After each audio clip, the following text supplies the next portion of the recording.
Welcome to the Tech Egg. Don't get scrambled. Enjoy the video. You begin by selecting the exact text box or placeholder you want to change. This ensures you don't affect other content. Once selected, look to the Home tab for the font size field or use the floating mini toolbar for immediate increments. If multiple slides share this layout, open View Slide Master now so adjustments apply globally. Make sure to keep text within margins. This prevents overflow when you increase the size and saves time later. You can change font size several ways. Choose a preset from the font size dropdown or type a specific number like 28 for precision. Once done, use the increase or decrease font buttons for fine-tuning. These are faster for visual adjustments.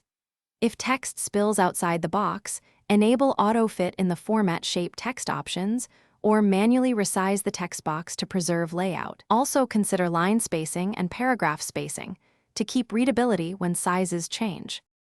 You finish by applying final checks across your deck.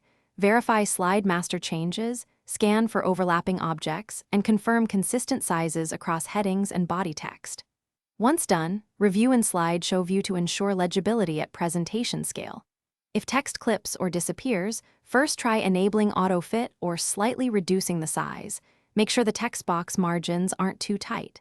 As a single troubleshooting tip, if changes seem ignored, restart PowerPoint or reapply the slide layout to force updates.